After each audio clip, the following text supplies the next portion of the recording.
आज गृह मंत्री अमित शाह ने न केवल अपने भाषण के दौरान बुलेट प्रूफ ग्लासेस हटा दिए, बल्कि ये प्रूव करने की कोशिश की और ये जेस्चर दिया कि वाकई वो कश्मीरियों से दिल मिलाना चाहते हैं।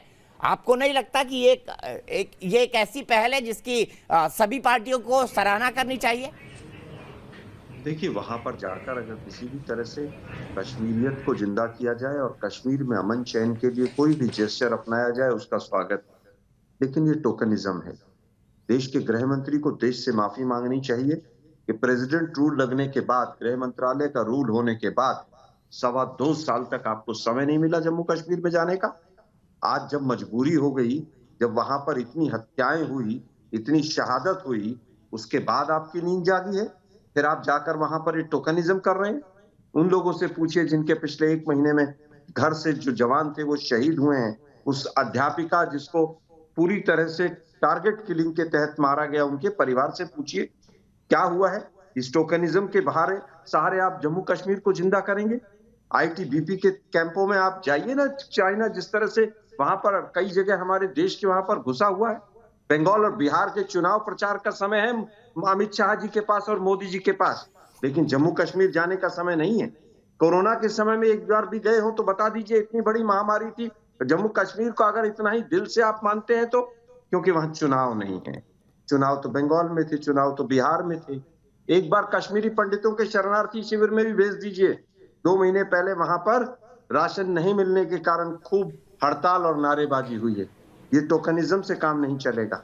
एक उड़ान योजना थी जिसमें 5000 बच्चे जम्मू कश्मीर के पूरे हिंदुस्तान में पढ़ने जाते थे। इस बार 326 बच्चे आए हैं वहां से। जरा इस पे भी देख लीजिए क्या होगा। आप बड़े बड़े बाहें फैलाकर कह रहे हैं 10,000 करोड़ का वहां पर निवेश हो गया। एक प्रोजेक्ट का नाम अपराजिता जी जरूर बताकर जाएं। 2022 में 51,000 करोड़ का हो जाएगा। ये कौन से पंडित ने, मंदिर के पंडित जी ने बताया है, वो बताकर जाएं। जवाब ले लेते हैं आलोक जी। कितनी बहुएं वहां पर बीजेपी की आई हैं, कितने लोगों ने वहां पर जमीनें खरीदी हैं, इसका उत्तर दें। आज हालत यह है कि आपके टोकनिज्म, आपके दिखावे, आपकी दोगली नीति के कारण आज वहां से कश्मीरी पंडित वापस पलायन कर रहे हैं। ठीक है, मैं सीधे अपराजिता जी के पास चलता हूं। अपराजिता जी जवाब दीजिए। कांग्रेस पार्टी का यह कहना है कि जो कुछ गृह मंत्री अमित शाह कर रहे हैं वो सिर्फ टोकनिज्म है, एक दिखावा है, सिंसियरिटी नहीं है। ये उनका राजनीतिक आरोप है।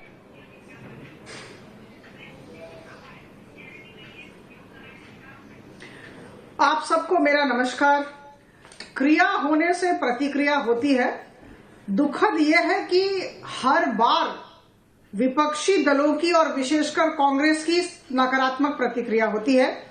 और मैं आपको बता दूं कि किस परिस्थिति में कांग्रेस की किस तरह की प्रतिक्रिया होगी, इसका अंदाजा अब हम लगा लेते हैं।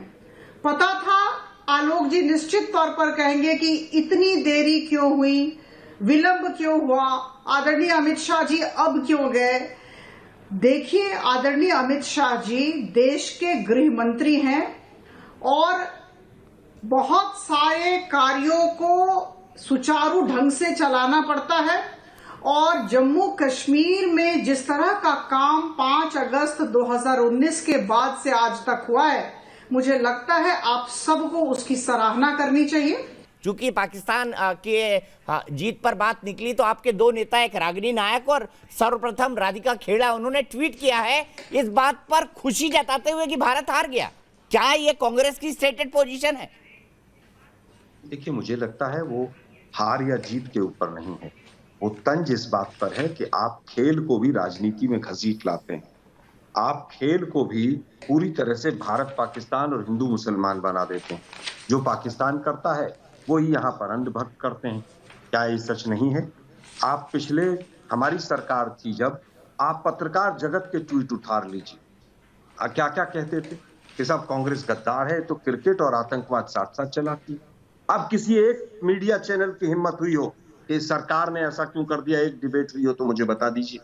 मुझे लगता है कि इसको खेल भावना को अलग रखना चाहिए, राजनीति को अलग रखना चाहिए। यही केवल उन ट्वीटों का संदेश है, सारगर्भित संदेश है। अगर उसको कोई दूसरी तरह से इंटरप्रेट करेगा तो वो कर सकता है। आज हम उसके ऊपर डिबेट नहीं करने बैठे। मैं केवल ये पूछना चाहता हूं, अगर इतना विकास हो गया अपराजिता बहन, तो ये इंटरनेट आज गृह मंत्री के जाने के बाद क्यों बंद करना पड़ रहा है? 700 दुपहिया वाहनों को क्यों थानों में खड़ा कर दिया है? 700 लोगों के ऊपर, लगभग 550 लोगों के ऊपर केसेस क्यों दर्ज हो गए हैं?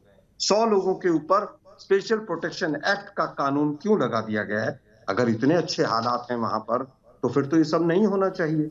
फिर ये टोकनिज्म क्यों हो रहा है सब? मैं पूछना चाहता हूं, एक प्रोजेक्ट का नाम बता दीजिए जिसकी नींव इस सरकार ने 60 ठीक साल में है, रखी, जवाब ले लेते हैं, और उसके उसका बाद मुझे रिबन ब्रेक भी काट लेना है। दिया। आलोक जी, आलोक जी, आप नहीं, मुझे आपके केवल वैलिड ये सवाल है, अंतिम अपराजिता पूछना जी चाहता हूं। बताइए, दोनों बातों का अंतिम जवाब पूछना दीजिए। चाहता हूं। जो कांग्रेस मैं के अंतिम प्रवक्ताओं के पूछना ट्वीट है चाहता और हूं। जो आरोप आलोक शर्मा जी ने लगाए। मैं केवल ये पूछना चाहता हूं, एक परियोजना का नाम बता दीजिए जो मोदी सरकार ने 7 साल मैंने में शुरू कहा की हो विकास, और वो पूरी हो गई। उसका नाम बता के जाइएगा आप जरा। विकास तो बहुत हो गया हमारा। गजब कर रहे हैं आप लोग, झूठ बोलने के मास्टर हो गए आप लोग।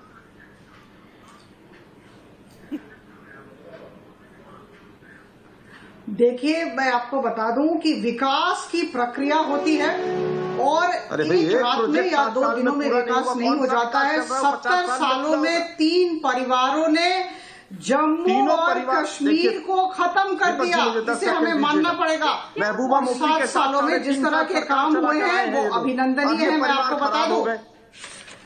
महबूबा और मुफ्ती जहां के साथ तक 3.5 साल सरकार आप लोगों ने चलाई, अब वो बहुत लॉ एंड खराब है। ऑर्डर का सवाल है, जब मैं तक आपको लूटने कह का दूं काम था तो कि महबूबा ये के आलोक जी, एहतियात प्लीज बरतने कंप्लीट पड़ते करने हैं दीजिए जब उनको। देश के प्लीज गृह कंप्लीट मंत्री करने जा दीजिए। रहे हैं और कुछ दिन दीपक जी, पहले 10 कुछ सेकंड सिविलियंस दीजिएगा। की हत्या हुई। जब आपने कहा, मैंने नहीं कहा। जब आपने कहा आलोक जी, तो मैंने इंटरप्ट नहीं किया। तो मैं जब बोलती हूं तो गरिमा मेंटेन करें। देखिए, ऐसा है, जब देश के गृह मंत्री जम्मू कश्मीर जा रहे हैं तो कुछ एहतियात बरतने पड़ेंगे। कुछ दिन पहले पाकिस्तान समर्थित इस्लामिक आतंकवादियों ने कुछ सिविलियंस को मारा है। तो ऐसे परिप्रेक्ष्य में, ऐसी स्थिति में, ऐसी पृष्ठभूमि में जब गृह मंत्री देश के जा रहे हैं तो निश्चित तौर पर एहतियात बरतने होंगे। मुझे लगता है कॉमन सेंस है, इसको बड़ी बात न बनाए।